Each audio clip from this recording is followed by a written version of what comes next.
अखण्डमण्डलाकारं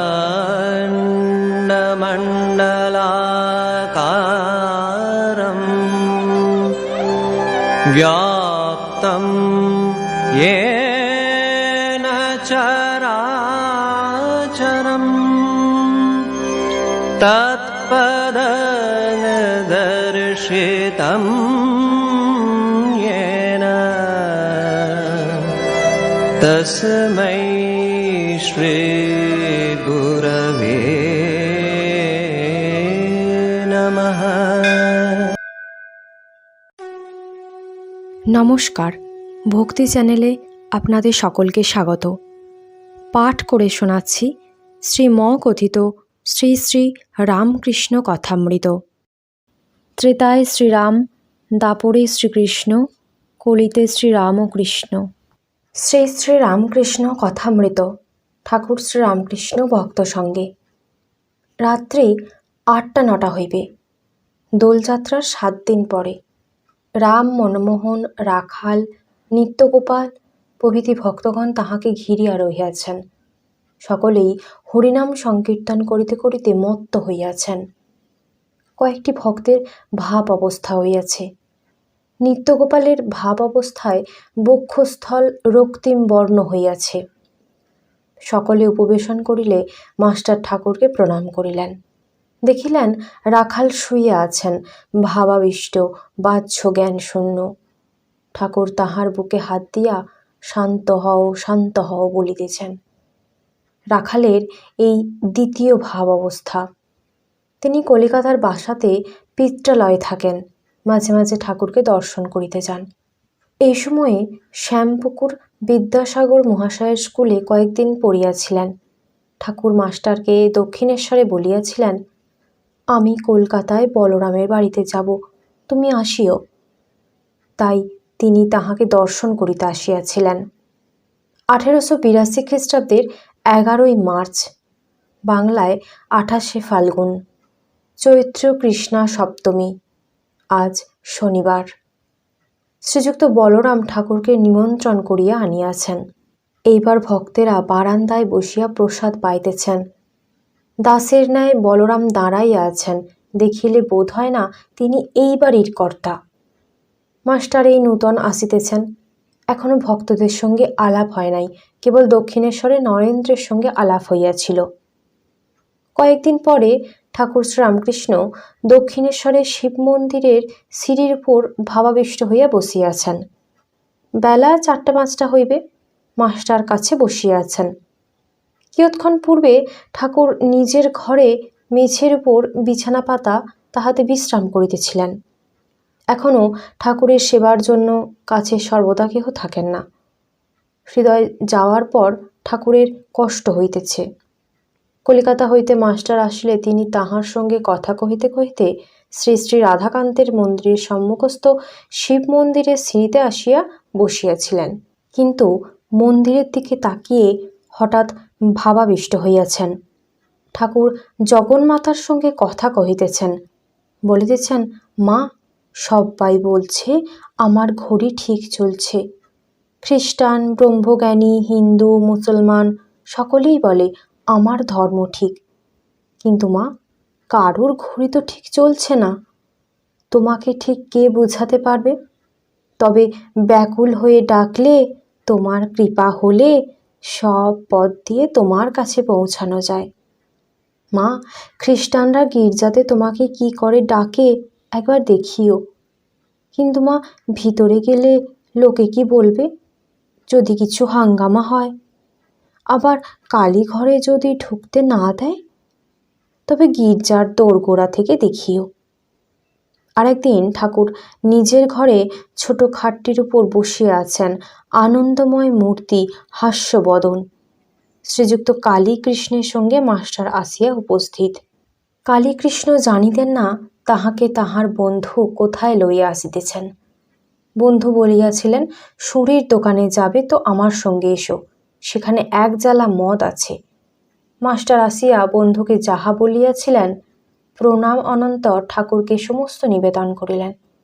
ঠাকুরও হাসিতে লাগিলেন। ঠাকুর বলিলেন, ভজনানন্দ ব্রহ্মানন্দ, এই আনন্দই সুরা, প্রেমের সুরা। মানব জীবনের উদ্দেশ্য ঈশ্বরে প্রেম, ঈশ্বরকে ভালোবাসা, ভক্তির সার। জ্ঞান বিচার করে ঈশ্বরকে জানা বড়ই কঠিন। এই বলিয়া ঠাকুর গান গাহিতে লাগিলেন।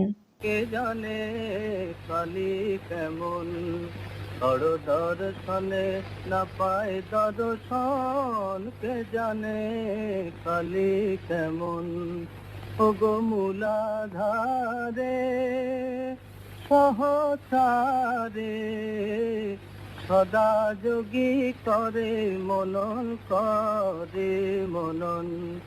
সে যে ঘটে ঘটে বিরাজ করে ইচ্ছা ময়ূর ইচ্ছা যেমন। কে জানে কালি কেমন। ঠাকুর শ্রীরামকৃষ্ণ আবার বলিতেছেন, ঈশ্বরকে ভালোবাসা এইটি জীবনের উদ্দেশ্য। যেমন বৃন্দাবনে গোপীরা, রাখালরা শ্রীকৃষ্ণকে ভালোবাসত। যখন শ্রীকৃষ্ণ মথুরায় গেলেন, রাখালেরা তার বিরহে কেঁদে বেড়াত। এই বলিয়া ঠাকুর ঊর্ধ্বদৃষ্টি হইয়া গান গাইতেছেন। ঠাকুরের প্রেম মাখা গান শুনিয়া মাস্টারের চোখে জল আসিতেছে। ঠাকুর শ্রীরামকৃষ্ণ কলিকাতায় আজ শুভাগমন করিয়াছেন। শ্রীযুক্ত প্রাণকৃষ্ণ মুখোপাধ্যায়ের শ্যামপুকুর বাটির দ্বিতলায় বৈঠকখানা ঘরে ভক্ত সঙ্গে বসিয়াছেন। এইমাত্র ভক্ত সঙ্গে বসিয়া প্রসাদ পাইয়াছেন। 1882 খ্রিস্টাব্দের 2রা এপ্রিল, বাংলায় 1288 সাল 21শে চৈত্র। আজ রবিবার, চৈত্র শুক্লা চতুর্দশী। এখন বেলা 1টা-2টা হইবে। কাপ্তেন ওই পাড়াতেই থাকেন। ঠাকুরের ইচ্ছা এ বাড়িতে বিশ্রামের পর কাপ্তেনের বাড়ি হইয়া তাহাকে দর্শন করিয়া কোমলকুটির নামক বাড়িতে শ্রীযুক্ত কেশব সেনকে দর্শন করিতে যাইবেন। প্রাণকৃষ্ণের বৈঠকখানায় বসিয়া আছেন। রাম, মনমোহন, কেদার, সুরেন্দ্র, গিরীন্দ্র, রাখাল, বলরাম, মাস্টার প্রভৃতি ভক্তেরা উপস্থিত। পাড়ার বাবুরা ও অন্যান্য নিমন্ত্রিত ব্যক্তিরাও আছেন। ঠাকুর কি বলেন শনিবার জন্য সকলেই উৎসুক হইয়া আছেন। ঠাকুর বলিতেছেন, ঈশ্বর ও তাঁহার ঐশ্বর্য, এই জগৎ তাঁর ঐশ্বর্য। কিন্তু ঐশ্বর্য দেখেই সকলে ভুলে যায়, যার ঐশ্বর্য তাকে খোঁজে না। কামিনী কাঞ্চন ভোগ করতে সকলে যায়, কিন্তু অশান্তিই বেশি। সংসার যেন বিশালক্ষীর নৌকা দহে একবার পড়লে আর রক্ষা নেই। শেকল কাটার মতো এক ছাড়ে তো আর এক জড়ায়। গোলক ধাঁধায় একবার ঢুকলে বেরোনো মুশকিল।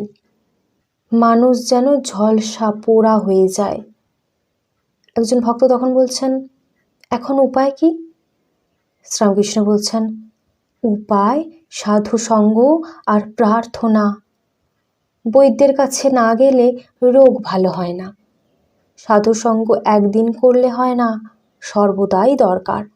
রোগ লেগেই আছে। আবার বৈদ্যের কাছে না থাকলে নারী জ্ঞান হয় না, সঙ্গে সঙ্গে ঘুরতে হয়। তবে কোনটি কফের নারী, কোনটি পিত্তের নারী, তবেই বোঝা যায়। ভক্ত বলছেন, সাধুর সঙ্গে কি উপকার হয়? শ্রীরামকৃষ্ণ বলছেন, ঈশ্বরে অনুরাগ হয়, তার উপর ভালোবাসা হয়। ব্যাকুলতা না এলে কিছুই হয় না। সাধুসঙ্গ করতে করতে ঈশ্বরের জন্য প্রাণ ব্যাকুল হয়। যেমন বাড়িতে কারুর অসুখ হলে সর্বদাই মন ব্যাকুল হয়ে থাকে, কিসে রোগী ভালো হয়। আবার কারু যদি কর্ম যায়, সে ব্যক্তি যেমন অফিসে অফিসে ঘুরে ঘুরে বেড়ায়, ব্যাকুল হতে হয় সেই রূপ। যদি কোনো অফিসে বলে কর্ম খালি নেই, আবার তারপর দিন এসে জিজ্ঞাসা করে, আজ কি কর্ম খালি হয়েছে? ঠাকুর বলছেন, আরেকটি উপায় আছে, ব্যাকুল হয়ে প্রার্থনা। তিনি যে আপনার লোক, তাকে বলতে হয়, তুমি কেমন দেখা দাও, দেখা দিতেই হবে, তুমি আমাকে সৃষ্টি করেছ কেন? শিখরা বলেছিল, ঈশ্বর দয়াময়, আমি তাদের বলেছিলাম, দয়াময় কেন বলবো? তিনি আমাদের সৃষ্টি করেছেন যাতে আমাদের মঙ্গল হয়। তা যদি করেন সে কি আর আশ্চর্য? মা বাপ ছেলেকে পালন করবে, সে আবার দয়া কি? সে তো করতেই হবে। তাই তাকে জোর করে প্রার্থনা করতে হয়। তিনি যে আপনার মা, আপনার বাপ। ছেলে যদি খাওয়া ত্যাগ করে, বাপ মা 3 বৎসর আগেই হিস্সা ফেলে দেয়। আবার যখন ছেলে পয়সা চায় তখন বারবার বলে, মা তোর 2টি পায়ে পড়ি, আমাকে 2টি পয়সা দে। তখন মা বেজার হয়ে তার ব্যাকুলতা দেখে পয়সা ফেলে দেয়। ঠাকুর বলছেন, সাধু সঙ্গ করলে আরেকটি উপকার হয় জানো? সৎ সৎ বিচার, সৎ নিত্য পদার্থ অর্থাৎ ঈশ্বর, অসৎ অর্থাৎ অনিত্য। অসৎ পথে মন গেলেই বিচার করতে হয়। হাতি পরের কলা গাছ খেতে সুর বাড়ালে সেই সময় মাহুত ডাঙুস মারে। একজন প্রতিবেশী ঠাকুরকে বলছেন, মহাশয় পাপ বুদ্ধি কেন হয়? শ্রীরামকৃষ্ণ বলছেন, তাঁর জগতে সকল রকম আছে। সাধু লোকও তিনি করেছেন, দুষ্ট লোকও তিনি করেছেন। সৎ বুদ্ধি তিনিই দেন, আবার অসৎ বুদ্ধিও তিনিই দেন। শ্রীরামকৃষ্ণ বলছেন, ঈশ্বরের নিয়ম যে পাপ করলে তার ফল পেতে হবে। লঙ্কা খেলে আর ঝাল লাগবে না? সেজবাবু বয়সকালে অনেক রকম করেছিল, তাই মৃত্যুর সময় নানা রকম অসুখ হলো। কম বয়সে এত টের পাওয়া যায় না। কালীবাড়িতে ভোগ রাঁধবার জন্য অনেক সুন্দরী কাঠ থাকে। ভিজে কাঠ প্রথমটা বেশ জ্বলে যায়, তখন ভিতরে যে জল আছে টের পাওয়া যায় না। কাঠটা পোড়া শেষ হলে যত জল পিছনে ঠেলে আসে ও ফ্যাঁচ ফোঁচ করে উনুন নিভিয়ে দেয়। তাই কাম, ক্রোধ, লোভ এসব থেকে সাবধান হতে হয়। দেখো না, হনুমান ক্রোধ করে লঙ্কা দগ্ধ করেছিল। শেষে মনে পড়ল অশোক বনে সীতা আছেন, তখন ছটফট করতে লাগলো, পাছে সীতার কিছু হয়। প্রতিবেশী ঠাকুরকে বলছেন, তবে ঈশ্বর দুষ্ট লোক করলেন কেন? ঠাকুর শ্রীরামকৃষ্ণ বলছেন, তাঁর ইচ্ছা, তাঁর লীলা। তাঁর মায়াতে বিদ্যাও আছে, অবিদ্যাও আছে। অন্ধকারের প্রয়োজন আছে। অন্ধকার থাকলে আলোর আরও মহিমা প্রকাশ হয়। কাম, ক্রোধ, লোভ খারাপ জিনিস বটে, তবে তিনি দিয়েছেন কেন? মহৎ লোক তৈরি করবেন বলে। ইন্দ্রিয় জয় করলে মহৎ হয়। জিতেন্দ্রিয় কি না করতে পারে? ঈশ্বর লাভ পর্যন্ত তাঁর কৃপায় করতে পারে। আবার অন্যদিকে দেখো, কাম থেকে তাঁর সৃষ্ট লীলা চলছে। ঠাকুর বলছেন, দুষ্ট লোকেরও দরকার আছে জানো তো। একটি তালুকের প্রজারা বড়ই দুর্দান্ত হয়েছিল। তখন গোলক চৌধুরীকে পাঠিয়ে দেওয়া হলো। তার নামে প্রজারা কাঁপতে লাগলো, এত কঠোর শাসন। সবই দরকার। সীতা রামকে বললেন, অযোধ্যায় সব যদি অট্টালিকা হতো তো বেশ হতো, অনেক বাড়ি দেখছি ভাঙা পুরানো। রাম তখন বললেন, সীতা, সব বাড়ি সুন্দর থাকলে মিস্ত্রিরা কি করবে? ঈশ্বর সব রকম করেছেন, ভালো গাছ, বিষ গাছ, আবার আগাছাও করেছেন। জানোয়ারদের ভিতর ভালো মন্দ সব আছে, বাঘ, সিংহ, সাপ সব আছে। প্রতিবেশী বলছেন, মহাশয় সংসারে থেকে কি ভগবানকে পাওয়া যায়? শ্রীরামকৃষ্ণ বলছেন, অবশ্যই পাওয়া যায়। তবে যা বললুম, সাধু সঙ্গ আর সর্বদা প্রার্থনা করতে হয়। তার কাছে কাঁদতে হয়। মনের ময়লাগুলো ধুয়ে গেলে তার দর্শন হয়। মনটি যেন মাটি মাখানো লোহার সূচ। ঈশ্বর চুম্বক পাথর, মাটি না গেলে চুম্বক পাথরের সঙ্গে যোগ হয় না। কাঁদতে কাঁদতে সূচের মাটি ধুয়ে যায়। মাটি অর্থাৎ কাম, ক্রোধ, লোভ, পাপ বুদ্ধি, বিষয় বুদ্ধি। মাটি ধুয়ে গেলেই সূচকে চুম্বক পাথর টেনে লবে, অর্থাৎ ঈশ্বর দর্শন হবে। চিত্ত শুদ্ধি হলে তবে তাকে লাভ হয়। জ্বর হয়েছে, দেহেতে রস অনেক রয়েছে, তাতে কই নাই নাকি কাজ হবে? ঠাকুর বলছেন, সংসারে হবে না কেন? ওই সাধু সঙ্গ, কেঁদে কেঁদে প্রার্থনা, মাঝে মাঝে নির্জনে বাস। একটু বেড়া না দিলে ফুটপাতের চারা গাছ ছাগল গরুতে খেয়ে ফেলে। প্রতিবেশী বলছেন, যারা সংসারে আছে তাহলে তাদেরও হবে? শ্রীরামকৃষ্ণ বলছেন, সকলেরই মুক্তি হবে, তবে গুরুর উপদেশ অনুসারে চলতে হয়। বাঁকা পথে গেলে ফিরে আসতে কষ্ট হবে। মুক্তি অনেক দেরিতে হয়, হয়তো এ জন্মেও হলো না, আবার হয়তো অনেক জন্মের পর হলো। জনকাদি সংসারেও কর্ম করেছিলেন, ঈশ্বরকে মাথায় রেখে কাজ করতেন। নিত্যকি যেমন মাথায় বাসন করে নাচে, আর পশ্চিমের মেয়েদের দেখো নাই, মাথায় জলের ঘড়া, হাসতে হাসতে কথা কইতে কইতে যাচ্ছে। প্রতিবেশী ঠাকুরকে বলছেন, গুরুর উপদেশ বললেন, গুরু কেমন করে পাবো? শ্রীরামকৃষ্ণ বলছেন, যে সে লোক গুরু হতে পারে না, বাহাদুরি কাঠ নিজেও ভেসে চলে যায়, অনেক জীবজন্তুও তাতে চড়ে যেতে পারে। হাওয়াতে কাঠের উপর চড়লে কাঠও ডুবে যায়, যে চড়ে সেও ডুবে যায়। তাই ঈশ্বর যুগে যুগে লোক শিক্ষার জন্য নিজে নিজে গুরুরূপে অবতীর্ণ হন। সচ্চিদানন্দই গুরু।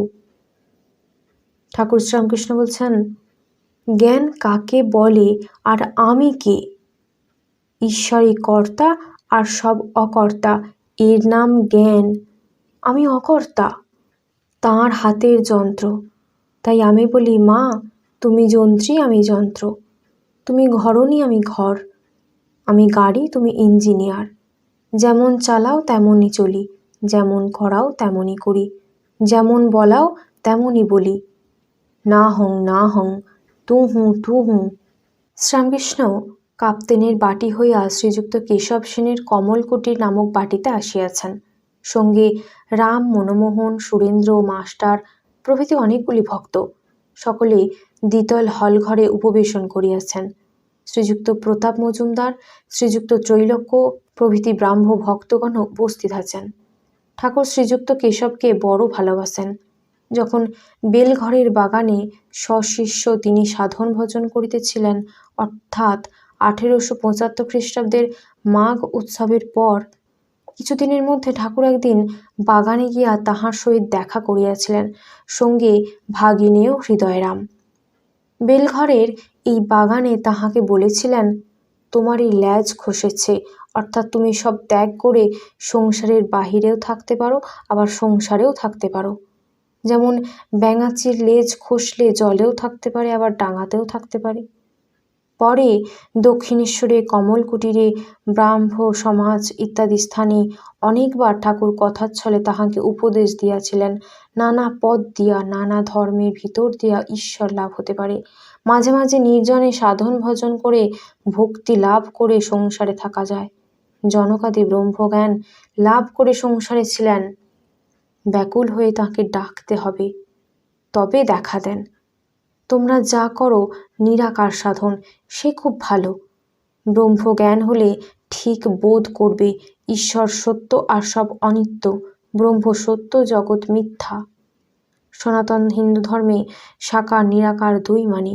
নানাভাবে ঈশ্বরের পূজা করে, শান্ত, দাস্য, সখ্য, বাৎসল্য, মধুর। রোশন চৌকিওয়ালারা একজন শুধু পোঁ ধরে বাজায়, অথচ তার বাঁশির 7 ফোঁকর আছে, কিন্তু আরেকজন তার 7 ফোঁকর আছে, সে নানা রাগরাগিনী বাজায়। ঠাকুর শ্রীরামকৃষ্ণ বলছেন, তোমরা সাকার মানো না, তাতে কিছু ক্ষতি নাই, নিরাকারের নিষ্ঠা থাকলেই হলো। তবে সাকারবাদীদের টানটুকু নেবে। মা বলে তাকে ডাকলে ভক্তি প্রেম আরও বাড়বে। কখনো দাস্য, কখনো সখ্য, কখনো বাৎসল্য, কখনো মধুর। কোনো কামনা নাই, তাকে ভালোবাসি, এটি বেশ। এর নাম অহেতুকী ভক্তি। টাকা কড়ি মান সম্ভ্রম কিছুই চাই না, কেবল তোমার পাদপদ্মে ভক্তি। বেদ পুরাণ তন্ত্রে এক ঈশ্বরের কথা আছে ও তাহার লীলার কথা। জ্ঞান ভক্তি দুই আছে। সংসারে দাসীর মতো থাকবে, দাসী সব কাজ করে, কিন্তু দেশে মন পড়ে আছে। মনিবের ছেলেদের মানুষ করে, বলে আমার রাম আমার হরি, কিন্তু জানে ছেলে আমার নয়। তোমরা যে নির্জনে সাধন করছো এ খুব ভালো, তাঁর কৃপা হবে। জনক রাজা নির্জনে কত সাধন করেছিলেন, সাধন করলে তবে তো সংসারে নির্লিপ্ত হওয়া যায়। ঠাকুর বলছেন, তোমরা বক্তৃতা দাও সকলের উপকারের জন্য, কিন্তু ঈশ্বর লাভ করে ঈশ্বর দর্শন করে বক্তৃতা দিলে উপকার হয়। তাঁর আদেশ না পেলে লোক শিক্ষা দিলে উপকার হয় না। ঈশ্বর লাভ না করলে তাঁর আদেশ পাওয়া যায় না। ঈশ্বর লাভ যে হয়েছে তার লক্ষণ আছে, বালক বধ, উন্মাদ বধ, পিশাচ বধ হয়ে যায়। যেমন সুখদেবাদি চৈতন্যদেব কখনো বালক বধ, কখনো উন্মাদের ন্যায় নৃত্য করিতেন, হাসে কাঁদে নাচে গায়। পুরীধামে যখন ছিলেন তখন অনেক সময় জড় সমাধিতে থাকতেন। এইরূপ নানা স্থানে শ্রীযুক্ত কেশবচন্দ্র সেনকে শ্রীরামকৃষ্ণ কথার ছলে নানা উপদেশ দিয়াছিলেন। বেলঘরের বাগানে প্রথম দর্শনের পর কেশব 1875 খ্রিস্টাব্দের 28শে মার্চ রবিবার মীরার সংবাদপত্রে লিখিয়াছিলেন, আমরা অল্প দিন হইল দক্ষিণেশ্বরে পরমহংস রামকৃষ্ণকে বেলঘরের বাগানে দর্শন করিয়াছি। তাহার গভীরতা, অন্তর্দৃষ্টি, বালক স্বভাব দেখিয়া আমরা মুগ্ধ হইয়াছি। তিনি শান্ত স্বভাব, কমল প্রকৃতি, আর দেখিলে বোধ হয় সর্বদা যোগিতে আছেন। এখন আমাদের বোধ হইতেছে যে হিন্দু ধর্মের গভীরতম প্রদেশ অনুসন্ধান করিলে কত সৌন্দর্য, সত্য ও সাধুতা দেখিতে পাওয়া যায়। তা না হইলে পরমহংসের ন্যায় ঈশ্বরীয়ভাবে ভাবিত যোগী পুরুষ কিরূপে দেখা যাইতেছে। 1876 খ্রিস্টাব্দের জানুয়ারিতে আবার মাঘ উৎসব আসিল। তিনি টাউন হলে বক্তৃতা দিলেন, বিষয় ব্রাহ্ম ধর্ম ও আমরা কি শিখিয়াছি। তাহাতেও হিন্দু ধর্মের সৌন্দর্যের কথা অনেক বলিয়াছিলেন। শ্রীরামকৃষ্ণ তাহাকে যেমন ভালোবাসিয়াছিলেন, কেশবও তাহাকে সেই রকম ভক্তি করিতেন। প্রায় প্রতি বৎসর ব্রাহ্ম উৎসবের সময় ও অন্যান্য সময়েও কেশব দক্ষিণেশ্বরে যাইতেন ও তাহাকে কমল কুটিরে লইয়া আসিতেন। কখনো কখনো একাকী কমল কুটিরের দ্বিতলস্থ উপাসনা কক্ষে পরম অন্তরঙ্গ জ্ঞানে ভক্তি ভরে লইয়া যাইতেন ও একান্তে ঈশ্বরের পূজা ও আনন্দ করিতেন। 1879 খ্রিস্টাব্দের ভাদ্র উৎসবের সময় আবার কেশব শ্রীরামকৃষ্ণকে নিমন্ত্রণ করিয়া বেলঘরের তপবনে লইয়া যান। 15ই সেপ্টেম্বর, বাংলায় 31শে ভাদ্র সোমবার। আবার 21শে সেপ্টেম্বর কমলকুটিরে উৎসবে যোগদান করিতে লইয়া যান। এই সময় শ্রীরামকৃষ্ণ সমাধিস্থ হইলে ব্রাহ্ম ভক্ত সঙ্গে তাঁর ফটো লওয়া হয়। ঠাকুর দণ্ডায়মান, সমাধিস্থ, হৃদয়ে ধরিয়া আছেন। 22শে অক্টোবর, 6ই কার্তিক, মহা অষ্টমী নবমীর দিন কেশব দক্ষিণেশ্বরে গিয়া তাহাকে দর্শন করিলেন। 1879 খ্রিস্টাব্দের 29শে অক্টোবর, বাংলায় 1826 সাল 13ই কার্তিক, বুধবার, কোজাগর পূর্ণিমায় বেলা 1টার সময় কেশব আবার ভক্ত সঙ্গে শ্রীরামকৃষ্ণকে দক্ষিণেশ্বরে দর্শন করিতে যান। স্টিমারের সঙ্গে 1খানি বজরা, 6খানি নৌকা, 2খানি ডিঙি, প্রায় 80 জন ভক্ত, সঙ্গে পতাকা, পুষ্পবল্লভ, খোল, করতাল, ভেরি। হৃদয় অভ্যর্থনা করিয়া কেশবকে স্টিমার হইতে আনেন। গান গাইতে গাইতে সুরধ্বনির তীরে হরি বলে, কে বুঝি প্রেমদাতা নিতাই এসেছে। ব্রাহ্ম ভক্তগণও পঞ্চবটী হইতে কীর্তন করিতে করিতে তাহার সঙ্গে আসিতে লাগিলেন। সচ্চিদানন্দ বিগ্রহ রূপানন্দ ঘন, তাহাদের মধ্যে ঠাকুর মাঝে মাঝে সমাধিস্থ। এই দিনে সন্ধ্যার পর বাঁধাঘাটে পূর্ণচন্দ্রের আলোকে কেশব উপাসনা করিয়াছিলেন। উপাসনার পর ঠাকুর বলিতেছেন, তোমরা বলো ব্রহ্ম আত্মা ভগবান, ব্রহ্ম মায়া জীব জগৎ, ভগবৎ ভক্ত ভগবান। কেশবাদী ব্রাহ্ম ভক্তগণ সেই চন্দ্রালোকে ভাগীরথী তীরে সমস্বরে শ্রীরামকৃষ্ণের সঙ্গে সঙ্গে ওই সকল মন্ত্র ভক্তি ভরে উচ্চারণ করিতে লাগিলেন। শ্রীরামকৃষ্ণ আবার যখন বলিলেন, বলো গুরু কৃষ্ণ বৈষ্ণব, তখন কেশব আনন্দে হাসিতে হাসিতে বলিতেছেন, মহাশয় এখন অত দূর নয়, গুরু কৃষ্ণ বৈষ্ণব আমরা যদি বলি লোকে বলিবে গুঁড়া। শ্রীরামকৃষ্ণ হাসিতে লাগিলেন, বলিলেন, বেশ, তোমরা ব্রাহ্মরা যতদূর পারো তাহাই বলো। কিছুদিন পরে 1879 খ্রিস্টাব্দের 28শে কার্তিক, 13ই নভেম্বর, কালী পূজার পরে রাম, মনমোহন, গোপাল মিত্র দক্ষিণেশ্বরে শ্রীরামকৃষ্ণকে প্রথম দর্শন করেন। 1880 খ্রিস্টাব্দে একদিন গ্রীষ্মকালে রাম, মনমোহন কমলকুটিরে কেশবের সহিত দেখা করিতে আসিয়াছিলেন। তাহাদের ভারী জানিতে ইচ্ছা কেশববাবু ঠাকুরকে কি রূপ মনে করেন। তাহারা বলিয়াছেন, কেশববাবুকে জিজ্ঞাসা করাতে বলিলেন, দক্ষিণেশ্বরের পরমহংস সামান্য নহেন, এক্ষণে পৃথিবীর মধ্যে এত বড় লোক কেহ নাই। ইনি এত সুন্দর, এত অসাধারণ ব্যক্তি, ইহাকে অতি সাবধানে সন্তর্পণে রাখতে হয়, অযত্ন করলে এর দেহ থাকবে না। যেমন সুন্দর মূল্যবান জিনিস গ্লাস কেসে রাখতে হয়। ইহার কিছুদিন পরে 1881 খ্রিস্টাব্দের মাঘ উৎসবের সময় জানুয়ারি মাসে কেশব শ্রীরামকৃষ্ণকে দর্শন করিতে দক্ষিণেশ্বরে যান। তখন রাম, মনমোহন, জয়গোপাল সেন প্রভৃতি অনেকে উপস্থিত ছিলেন।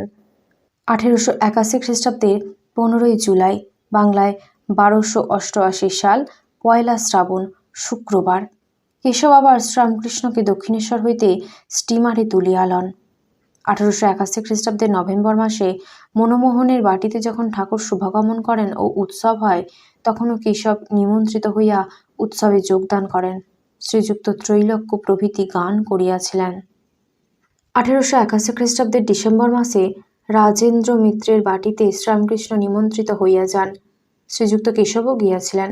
বাটিটি ঠনঠনে বেচু চাটুর্যে স্ট্রিটে। রাজেন্দ্র ছিলেন রাম ও মনমোহনের মেসো মহাশয়।